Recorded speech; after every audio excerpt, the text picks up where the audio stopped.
The New Africa, an upcoming platform for showing people who are entrepreneurs, enablers, starters, who have ideas, presented by its founder and a person who is known as a people's person, a people's writer, a people's enabler, Beate Wedekind, and welcome.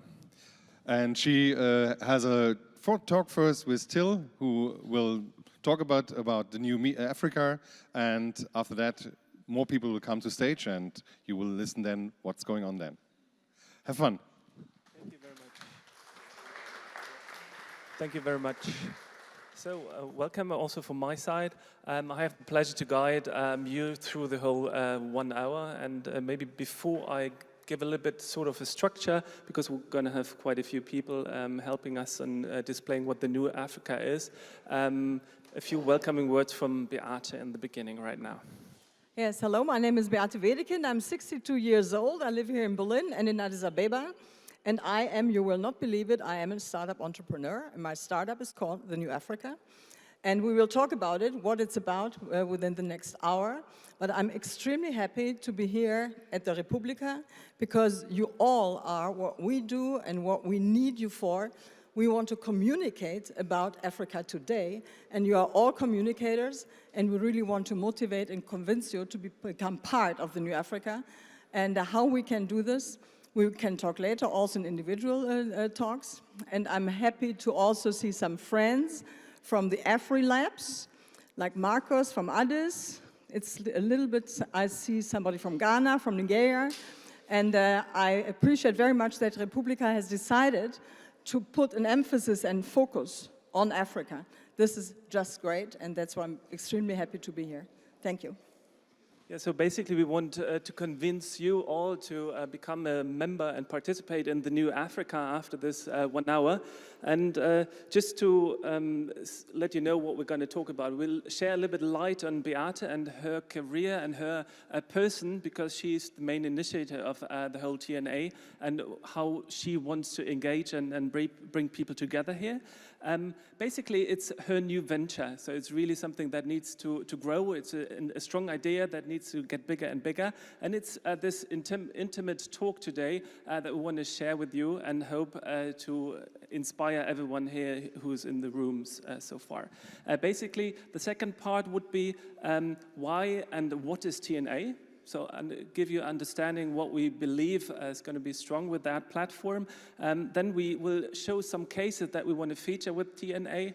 Then we have a team sitting here also in the audience, which will one by one will call to the stage and also give short introduction in the cases here. And after that, we give a short introduction about the business of TNA, because obviously it's not necessarily only a spare time occupation by Beate, because it's meant to get something bigger here. And the last part, of course, is a Q&A session. Everything is going to be, from our side at least, in English today, but if you have questions and whatever in German, no problem, or we'll translate in any case. The Q&A session is planned for afterwards, but if there's any misunderstanding or questions in between, please raise your hands and ask us. That should be totally okay from our side. So to get started here, I think I directly hand over to Beate with one important question for her as a person. So, you being a reporter from your history and all your career, what is so special about you and you being a reporter? First of all, my first profession was being a banker, but I was a reporter from my heart. From the very beginning of that, I'm thinking. I was always a storyteller. I was always curious. I was asking people questions that they could not believe that a 3-year-old girl could ask these questions. So I always felt that I am a communicator, but only decided when I was 30 to make a profession out of this. So I was a banker before, and I was working in an advertising agency. But when I was 29, I was working at the Free University in Berlin, and the professor whose secretary I was, because he was a fantastic social democrat politician, he says, you have to do something else with your life than sitting in my office. And he sent me on the street becoming a reporter. So I started here in Berlin being a reporter when I was 30 years old with Der Abend. But perhaps I should introduce myself as the true African that I am in my heart. And I say this from deep of my heart, because I have a very strong African story in myself. also as being a communicator and as a journalist. My very, very first TV broadcast I ever saw was in 1961, a fantastic TV reporter, Peter von Zahn, and his series, Reporter der Windrose berichten. I have to ask your parents or your grandparents, they might know this. I was 10 years old, and I was sitting there fascinated because he was doing an interview with Mobutu in Zaire, in the pre-revolution Zaire, and I saw the first pictures of Africa. And you will believe it or not, but I was sitting there and I was amazed and I was fascinated. 10 years later, I was an air hostess with Condor, which is a Lufthansa brand, and I had a stopover in Mombasa, and I found it so fascinating there that I took a false sick leave, because with this false sick leave, I could stay another 4 weeks in Mombasa, getting the next turn. So that's how I experienced everyday life. I was sitting at the Castle Hotel 10 hours a day. I was going with a bicycle on the streets. I didn't spend my time on the beach. And that was a little continuation of my fascination through a very strange profession. And then I was 25 and still a banker. And I was going with the German Volunteer Service to Ethiopia, being a logistics manager for a team of 75 volunteers. I was living in Addis Ababa, but I had my own Land Rover, I had my own pickup, and I was driving, because I was a logistics person, I was driving through Ethiopia for 2 years within days of revolution. And that's where it really kicked me and hit me that somebody like me has a very, very certain emotional aspect with connecting with Africa. I was always with the families, I was always in the streets, and when I returned back to live in Berlin, I felt like a culture shock. And since then I made a career. I was editor-in-chief. Please ask again your mothers. I was first editor-in-chief of Elle, which is a fashion magazine, and of Elle Décoration and Ambiente. And then I became editor-in-chief in famous Bunte magazine. I was doing this. I was the first editor-in-chief. I was 40 years old. First editor-in-chief of 300 people and 300 million responsibility. And guess what happened? I was 42 and I had a burnout. At that time, it wasn't called like this, it was called differently. And then I decided, now it's over with a career. I want to really concentrate on contents. And then I was starting again to work with an NGO in Ethiopia and develop the idea of becoming a communicator for the young African generation. And I think that's a perfect keyword for me again, Beate, because what I learned from that, basically being a journalist and having such a multiple faceted career, one point that struck me when learning to know you is really connecting people is one of the passions you have in being a reporter. Getting the stories, transporting them, making them bigger, and helping some other audiences to understand these.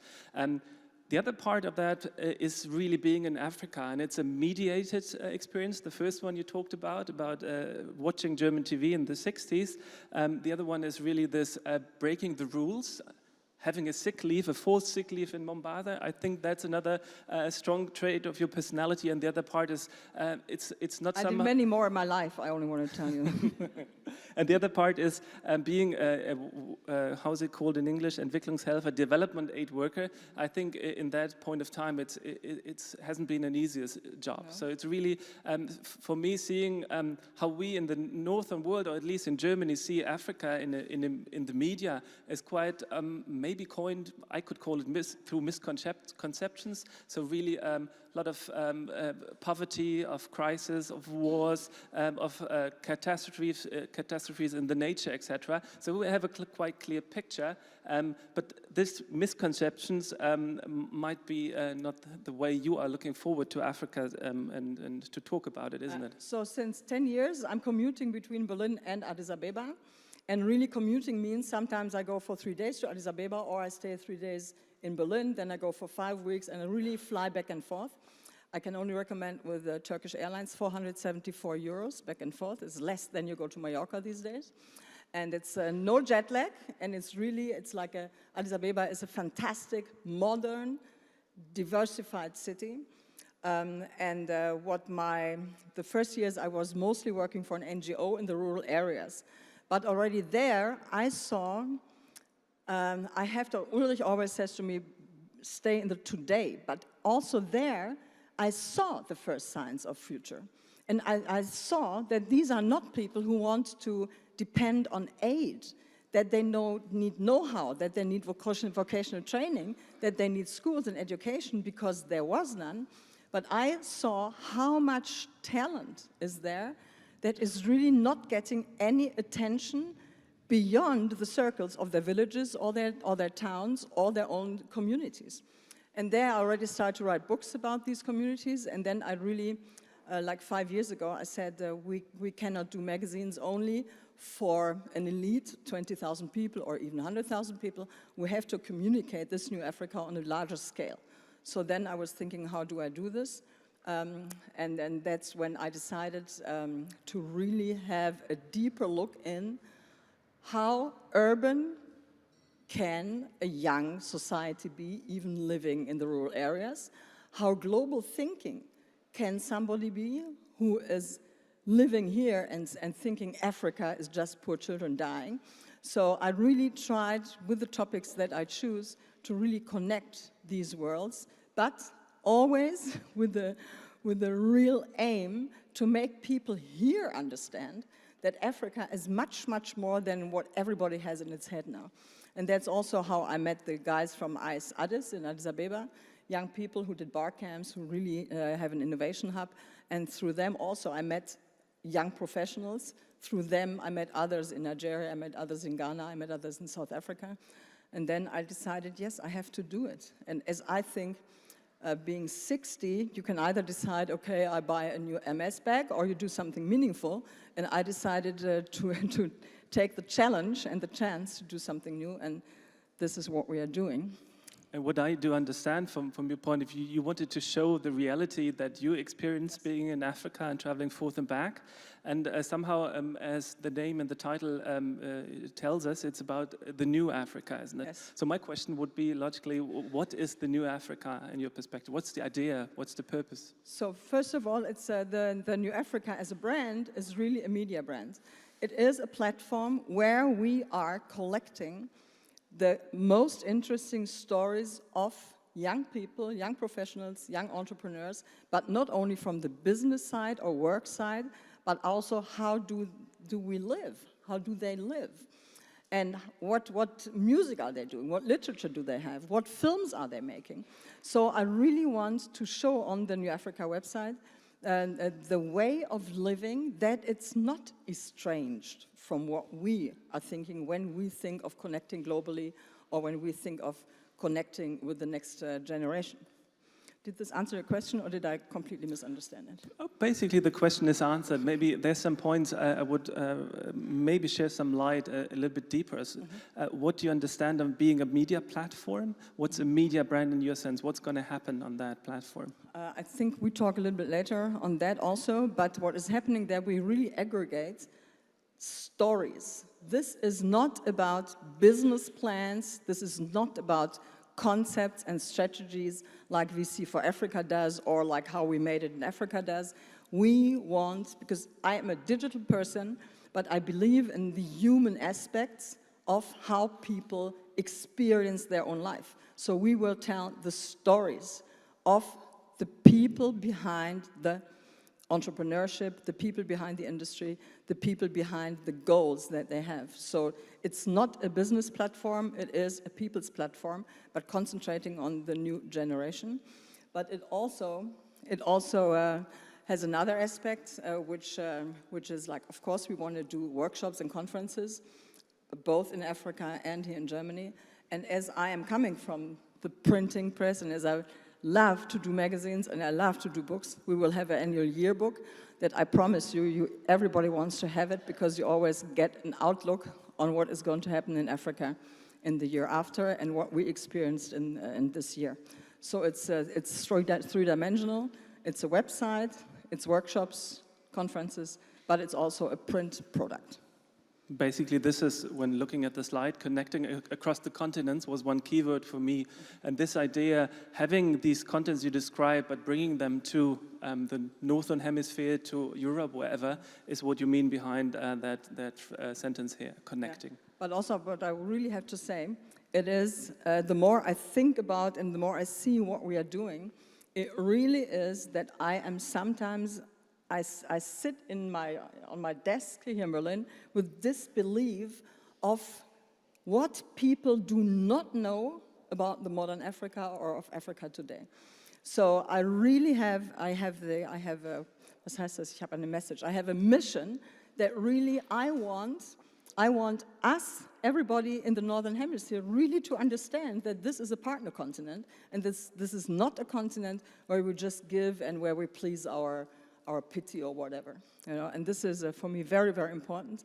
But also, of course, I want the Northern Hemisphere, the people really to understand that this is a continent worth traveling under different aspects than just going on safari or going to the beaches, that you can really, there's a fantastic continent to discover through the people that you meet there. So I have a, if I might say so, I have a sort of mission. Sounds perhaps a little bit stupid, but... It sounds like a mission, so perfect. And I think the best way to give a little bit more understanding to everyone here is to share some stories. And I'd like to call Julian onto the stage as well to support in displaying what actually is going to be the first contents you'll be seeing on the platform soon. So, hi, Julian. Good afternoon, everybody. How are you feeling out there? We all feel very African. So, Julian is living here in Berlin. His mother comes from Ethiopia, and Julian is, has a master in African studies and in political science. He's doing his PhD right now on African entrepreneurship, young entrepreneurship, and we work together on the New Africa. He is the editor, and he's helping me to put together the contents and to write the stories, and I'm very happy that we both join Berlin as our Standort and also Addis Abeba, so it makes life easier in understanding. Yes. So we have selected five stories that will be typical parts of the stories that we are going to tell from success stories from Africa, and we have decided to select them from different fields so that you can see that it's really, there are no boundaries of how we see success. And we will introduce you to some well-established young entrepreneurs, to really young beginners. We will also tell individual success stories. And what the New Africa is about is really we want people to be inspired of following in the footsteps of that, yes, success can be made today. These are our kind of role models, and I think, Beate, you will start with the first one, as she is a friend of you. Yes, I really am very happy to know quite well, nearly be befriended with her, Bethlehem Telahun. She is an Ethiopian, and I have to say, as 2013 is the year of 50 years African Union, and the African Union has been created in Addis Abeba. And also, because I know Addis Abeba and Ethiopia best, we have the first focus on Ethiopia, then comes Rwanda, then comes Angola, but we start with Ethiopia, so that's why you find some more stories from Ethiopia than from other countries. So Bethlehem is 33 years old, she's a mother of 3, and she has created, she's a shoe designer, her company is called Soul Rebels, and actually the rebels from the last revolution of Meles Zenawi, they didn't have proper shoes, they had the tires from cars as soles, and they were called the Souls Rebels. And what she's doing is, she is doing from recycled material, she's doing shoes, brands, and I would not say that this is typically my style of shoes, but as she had a fantastic distribution idea, she only was distributing in the beginning through Amazon, and she is now in Taiwan, she's in Switzerland, she's coming to Germany. But every cent that she earns abroad is going to be reinvested in Ethiopia. And she has built a factory of 300 people, which she pays above average, in her family's neighborhood. So, because she said, you know, I want the people that I know also to be able to participate in my success. And the company is completely sustainable, completely green, eco that you wouldn't believe it, and I can only suggest to you that you go on the website. It's called soulrebelsfootwear.com, And she, to me, is a fantastic example also that it's not only that you're an entrepreneur, you also have to sell not only your products, but also your story. So I met her first at the World Economic Forum in Davos. Then I met her at the World Economic Forum in Addis Ababa in last May. And she is one of the global leaders, and she's published in Oprah, she's published in Forbes, she's published everywhere, but with a good story. And so people are starting to talk about a young female entrepreneur with a brand that is really exceptional all over the place. And to me, she is one of my role models, also my personal role models. Okay, thank you. So I'm going to introduce to you Randolph Owosu, who is really a good example for the young generation of aspiring entrepreneurs out of Africa. He's based in Ghana, and he's a self-described technology enthusiast. And at just 22 years old, he's still in university, but he already founded his own first company called Oasis WebSoft. And he wants to produce software solution to real-life African problems. So he already created a web browser called Anansi Web, which is open source. You can download that also from his page. And this is really the first African web browser. He has also produced a Linux-based software operating system that's called Anansi OS. And yeah, he's also a good example for collaboration. He has worked together with other African developers in the launch of Africa App, which is a Pan-African mobile application platform. And all this has led Forbes Africa magazine to call him the Mark Zuckerberg of Accra in 2012 in November. So. And I think he is around, but he's around at the Republica, but he has another interview to do right now. So might be he shares us later, or we will talk to him outside. I like to introduce you to somebody whose name is Khalid Durie. Khalid Durie comes from from a family background of university presidents and of scientists, but they are also entrepreneurs in like the fourth generation in Africa. And he is 38, and he has had the idea to really build up a complete new industry of indigenous bamboo. Bamboo is in Africa an indigenous plant. It's not from Asia, but the business is not explored at all for African bamboo. So what he does, he is building a company from scratch, training the bamboo farmers, training the producers, training the furniture builders, the carpenters, connecting from the very beginning globally to have markets for the products. And this is a company that has been growing within the last 3 years to 150 employees and to a turnover of $3.5 million US. But they are not still in the real exporting or mass exporting business. And for me, this is also, he's also a very good example of creating a company in a sustainable way from scratch, although he's coming from traditional entrepreneurship in Africa. And his father, who was a university president, he said to him, I think, my son, this is a little bit too early what you do. And he said, no, I will prove that it's the right time to do this. And they are cooperating with international companies, so they have some money also to build it up in a sustainable, very, very good way. It's not a startup, it is a new industry that they are going to establish, and they are on a very, very good way. And I happened to go with him to the bamboo fields, and that was something really crazy. First of all, of course, a lot of flies and mosquitoes, but it's incredible. You see these little, was heißt Schleife? Oh, you know, little ribbons. You see them like, okay, in 40 meters of height. And then I asked, yeah, but who did this? And said, we did it when this plant 3 years ago was only 1 meter high. So you measure with this really the growing of the plants. And the indigenous bamboo from Africa is really of the best quality that there is. But right now, the industry is not even furniture making. It's like a substitute material. And to see that in the fields and in the bamboo woods or forests, it was really amazing how people all of a sudden get an idea of how precious is what they are growing since many generations as a substitute for something on the market. Okay. Yes. So the next example comes from an industry which has a long history in Africa and all around the world.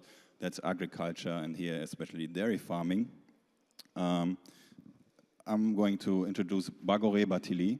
He's a startup entrepreneur who has the vision of empowering dairy farmers in Senegal. And he's the founder of a company called La Lettre du Berger. And when he returned, he got his PhD in Belgium as a veterinary, and he returned to his native country, Senegal, in 2004. And he was surprised to find out that more than 90% of the milk that is sold in Senegal is imported in powder form. So he thought, this is strange, this is a paradox, because Senegal is a country where there are more than 4 million pastoralists who are capable of producing the milk for the local market themselves. So he ventured to start his business with some family members, and in 2006 he launched La Lettre du Berger, and his goal was to develop the dairy market and to promote the marketing for the pastoralist. So he created a business model where he incorporated the local Fulani pastoralists and to create an efficient network where the milk is collected from the farmers and then brought to the markets in the urban centers. So he also supports these pastoralists with veterinary services and training, and to increase also the efficiency of their cattle. So until today, he achieved, they have more than 900 farmers that work with him, and they produce 2,500 liters of milk every day, and they have about 4,000 satisfied customers each day. And you should also mention that this is really a family business, but Yes. yet organized as a startup. So it's really a mixture of modern management methods, plus incorporating the traditional family enterprises that they have there in the rural areas. And now I really have the pleasure to introduce to you one of the protagonists. And please forgive me that he's not black. He's from Switzerland. He's Stefan Jaeger, is a film director and film producer who, and that's why he's here today, and he has every reason to be here today, he is one of those guys who is really doing a fantastic partnering up with local talents and with a real co-production and cooperation. So this guy comes from Zurich. He has done one film that you might know, Birthday, a very nice film, and he has been living in Germany and in Italy and is now living in Switzerland, and he has done a film, Horizon Beautiful. He only went there with 4 people from Europe, and the rest is an Ethiopian team. How did the idea come up, and how did you achieve to put together this fantastic team? So, hi everybody, this is very special to be here as the minority, because as Beate said, the big part in this production were people from Ethiopia. And this actually almost didn't happen, because you know those emails from Gaddafi's nephew to transfer like 10,000 and then he will give you his 5 million. So I got this kind of email and I wanted to delete it until I've seen that there was the Swiss embassy, the Goethe Institute on the CC. And I thought, oh, maybe I should read it. And they asked me to go there to Addis Ababa like 2 years ago to teach at the Blue Nile Film and Television Academy. This is a private school. There is only one film school in Ethiopia. And it's based on the great work of a director of photography who studied in the Netherlands and who went back to his home and founded the school. And so I went there. I'd never been to Africa before, nor to Ethiopia, which is also part of. And it was a great experience teaching those students, totally motivated. And I thought after 2 weeks, that's not enough, you know. How can we get what they know? Because I don't know anything about daily life in Ethiopia. I don't know anything about their needs, about their wants, and I can tell them about the Western way of making movies, but that's not it. They have a great tradition in telling stories. They have great stories. And so I came up with the idea to ask the director of the school, who, as I've told, is a director of photography, if he would like make the camera, I could direct, and we would open the set, and we would give them all the positions we need to come up with a movie. And he said, yeah. Writing, from having the idea to from the very idea, yeah. From the very beginning, I said, let's get them involved. So, and then I went back to Europe, and I got those little crew members, like 4 or 5 people. Also a very good writer who helped me. He came back with me to Ethiopia like 3 months later, and we said, now let's start. Let's start with story.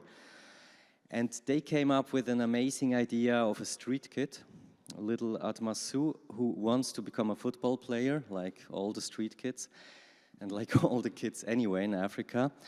But he's smart enough to know that he has to find a new way of getting a chance. So he learns that the famous football boss, we don't talk about FIFA, but it's obvious, there's this asshole coming from FIFA to Africa, and he says, hey, I could get in touch with him and show him how good I am. But then he doesn't get in touch because it's not as easy as he thought first. But then he has the idea maybe he could stage a kidnapping, and if he frees the football boss, then he will get his chance, and maybe he takes him to Europe and makes him a football player. So perhaps at that moment we should have a little glance into this film. Who is doing? You do it? Just like again? No, do. So these are 2.5 minutes from the boy and from the film, and I hope you're as amazed as I was when I saw this guy and I saw the film. Should be sound. Where's the sound? So this little boy didn't talk any word of English when I've met him at the Mercato in Addis Ababa, and he had 3 months to learn, so now he's talking.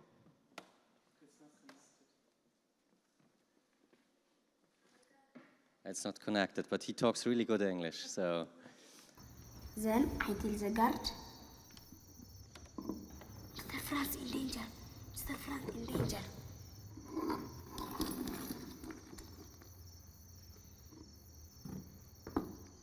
I said, Mr. Franz, he give me a chance. Mr. Franz, he give me a chance. Mr. Franz, he give me a chance. Okay.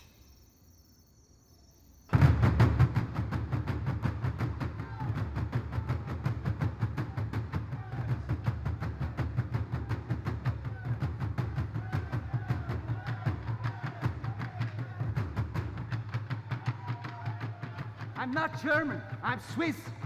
So no Nazi, get it?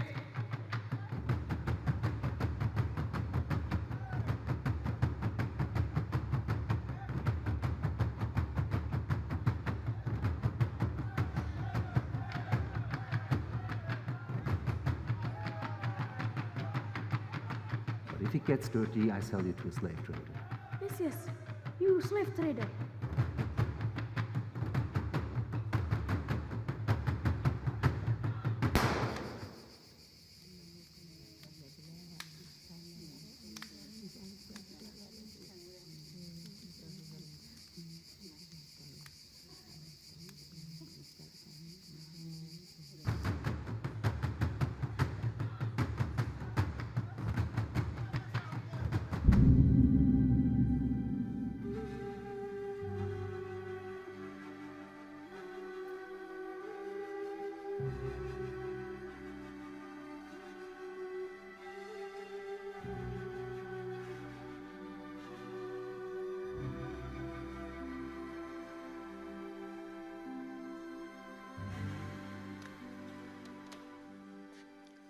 So obviously this was the Schweizer Tatortkommissar, who is the main main white part, but how did you find the guy, the young guy?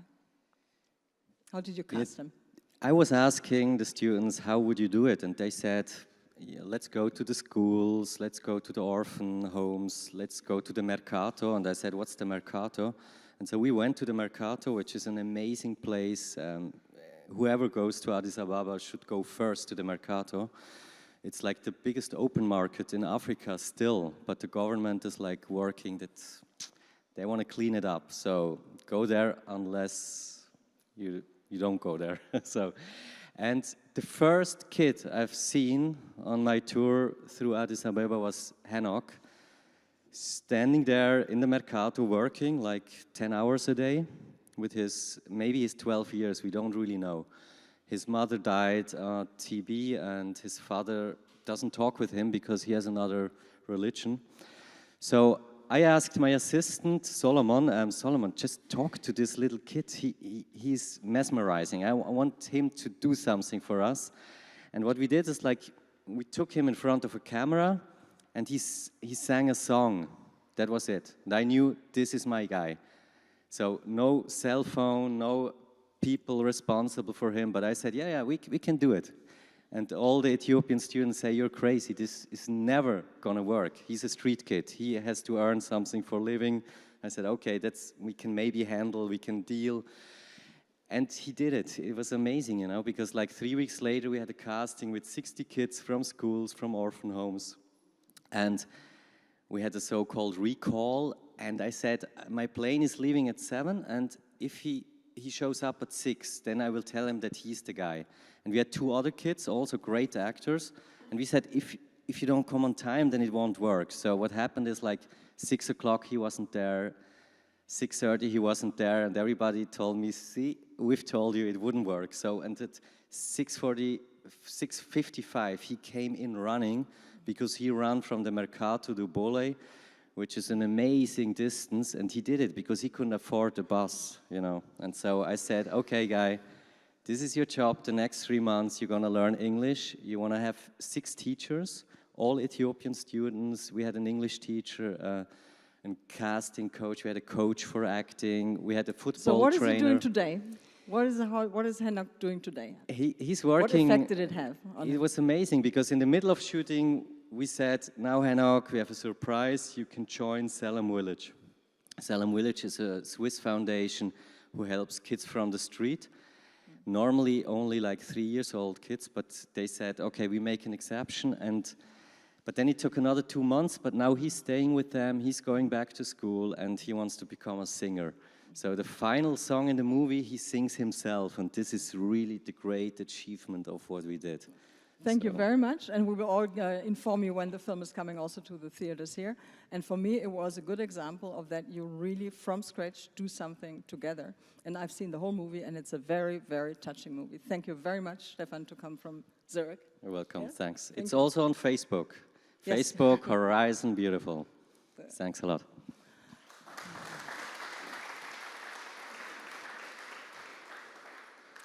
Julian, let's just briefly explain how we are going to get the contents that we need, the stories that we need, so that the New Africa is really going to be the unique platform, the only platform you have to click on when you want to know everything about Africa today. How are we going to do it? Our content model is an aggregation model. So basically what we do, we screen blogs, about 30 blogs in the beginning, who are based in Africa, in Nairobi, Lagos, Accra. So we screen these blogs from bloggers like Africa Innovator, How We Made It in Africa, TechLoy, and then we curate the content, and we give you the best stuff, the most important stories, so that you have one place where you have to go to find out all the interesting news stories, success stories of what's going on in Africa. And for us, it was very important to get bloggers and online media from African countries involved. So that's why we want to cooperate with bloggers from Kenya, Nigeria, South Africa. And so also what I like to mention, although I'm a white German, we will be a company that is going to be based in Africa. Most of our team will be Africans, and I am always saying I'm the initiator. And at the very moment when all this is really running and when it's on healthy feet, then this should be really a platform and a media from Africa for Africans. But as I had the idea, and as I'm really the person who likes to drive things forward, so I'm the one who initiated, but it is made for young people in Africa. Yes. Thank you, Julian. And you're welcome. You have to go back to your computer to to aggregate stories. But also what we really want in the next step is really, we are connected with very good writers. So the next step is also that we will have original stories, but we start with the aggregation. And we also found out in our work that there are fantastic stories around, but nobody really collects them. You know, there is, like on every website you find good stories, but you don't know the website. So we are really, our task is now to collect it from everywhere onto our website, of course, with all rights and with all mentioning and everything proper in cooperation and contracts and everything. And how I said in the beginning, this is not a spare time occupation, I guess. So basically, how do you set up TNA, the New Africa? What is your business behind it? How do you plan to run it? So first, I just want to be very honest. First, I only wanted to do a magazine, as I told you before. But then I really, as I am a Facebook addict, I'm an internet addict, and I know how important it is, how fast we can connect through the internet and through the social media. I've decided, no, this has to be online first, especially it has in Africa to be mobile first. And so last year, I started in planning, and by the end of the year, I had the privilege of being one of the 150 startups that were selected by Hubraum, an accelerator program set up by Deutsche Telekom. And I was there with 15 young startup companies, one of those, and I learned incredibly I learned a lot about different working methods. So I come from a big hierarchy of big enterprises, and I had a big TV production company as well. And so I have changed my workflow and my working attitude completely through this accelerator program. I was very happy to find through the accelerator program 2 partners. One partner, Carmen, can I just ask you on stage, and Ulrich, just come up here. This is through Telekom. I met Carmen. Carmen is from Telekom's, come here, from Telekom's consultancy firm, DTCon, working internationally, and Ulrich, who before has only been a friend of mine. He all of a sudden became my mentor because I found out he's from TBWA, responsible for new business. And we met, and we then said, why don't we do this together? So tell me, what did we do so far together, and how did the idea come up in your personal mind to connect with the New Africa? Yes, thank you, Beate. Well, DataCon has a consultants network. These are 200 consultants who will shape the future of this consultants network, middle consultants network. And at the end of the last year, I was looking for a pro bono project to support a startup or an NGO. And a former DataCon consultant asked me, why don't you support Beate Wedekind with the New Africa? So this was a great idea, and we started to build up this pro bono project with 7 perfect consultants. And the first thing what I was looking for, do they have expertise in Africa? And I looked at their map, and they are working in 27 African countries for many, many years. And so I thought, oh wow, these are the right partners. So actually, what did you do so far for us? I could also tell you, but you can please tell it. Yeah, we did a lot for you. We started with a market analysis to get a whole overview about the countries, the African countries, and we ranked it in a short list. We also did a competitive analysis to get an overview about the whole competitors for the New Africa platform. And we also did a short list with different criteria, with different categories, and with some suggestions for you. We also started to create a business plan based on the Osterwalder model. Mm-hmm. And last but not least, you also get a business case, but at the moment it's a business secret. And I just have to tell you, I am a business person, but I have not been a business person specialized in online communication. So I was really very happy to partner up with DTCom and with my friend Ulrich Pröschel from TBWA. Ulrich, what was your approach towards the New Africa? It's very simple. Okay, as Beate just said before, we met through Facebook, but we've been knowing each other for a couple of years, at least we know the names. And when I saw that she was so engaged with Africa, I thought that's a perfect match for us to dive back into the startup scene and really pro bono help one of those cool, promising startups to do something, because our roots, and some of you may know TBWA as being one of the top 10 global advertising networks, but we have an extremely strong root with Africa. We like to support new things that come out of the market. We have offices in 16 countries and all this stuff, but I think the most important things are that our global creative director is African. But not only this, he supported Nelson Mandela with his first election campaign. We are fighting with a lot of projects in the southern part of Africa for the freedom of speech, especially trying to fight the Mugabe regime. So there are really strong connections that we have down there, and we love the people. And we believe there are a lot of great initiatives that happen in Africa that need to have a platform. And so Beate came along, and we were happy to support her with developing the brand and trying to build with her the technological infrastructure, the website that will be coming very soon. And yeah, this is what we are trying to do. So thank you very much for having us on the team. Thank you very much, Carmen. Thank you very much, Ulrich. And once again, these are both pro bono supporters. Don't you dare to think that I have the money to pay them. They really do it in their spare time, and we are working very closely and very well together. Thank you very much, TBWA and DTCon. Thank you. What is left to me is just asking you, Beate, what's coming next? Yeah, the next part is quite an important and absolutely crucial one. I'm finishing the financial round in June.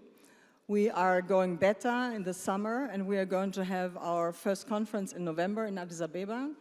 And the first yearbook, of course, is going to come out in December. So 2013 is really the coming out of the New Africa, and it's really exciting to really do all these steps, step by step, like a startup. And I'm very much supported by people who know me from my former life, but I have, Ehrgeiz? I have the ambition, although I'm a very experienced professional, I want to be a startup, and I'm really following what startups do. And so the next one is I'm pitching in front of investors. And, if I have been Bunte Chefredakteur or not, that doesn't matter. Now what matters is what is this woman trying to achieve? And this is the next step. And I think one thing is for sure, you love to connect, isn't it? Yes, I really do. And you can connect already with us on our landing page, thenewafrica.info. And please do that, because we are going to inform you about every step that we are doing. And we have a Facebook page that is facebook.com/thenewafrica. And who likes to connect with me, more than welcome.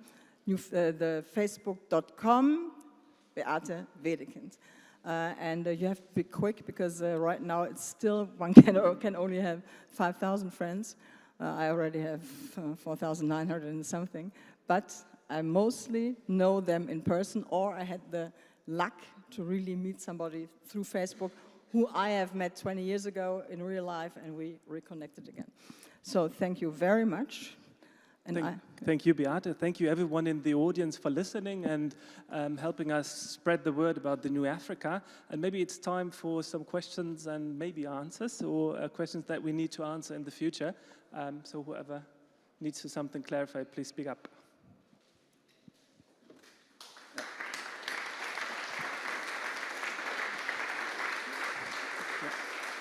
We have one question.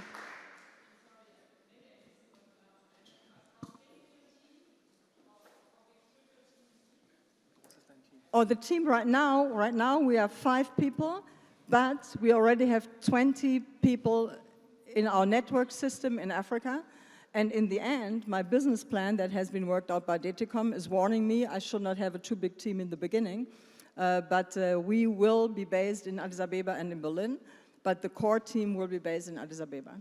And how big it's going to be, it depends on our success. And so you've got journalists and bloggers working for you? Yes, so that's what I really want to say. Whomever you know, who is interested in writing or in aggregating for us or who knows stories, please connect with us. Either by, I can also give you my business card, or better is on the newafrica.info. So and applicants more than welcome who are good writers and who have an expertise in Africa. So the plan would be that the team drives out and gets the stories together? Or? Yes. Okay. And second question, what's your business model? Is it based on advertising or? It is, I love the word multifaceted. I have different sorts of business models behind it. One is advertising, but it's not the most important. And more I don't want to tell you because it's quite unique what we are doing. Okay, thank you. But this is why you have to connect with our info page and then you get the informations. Cool, thanks. Yeah.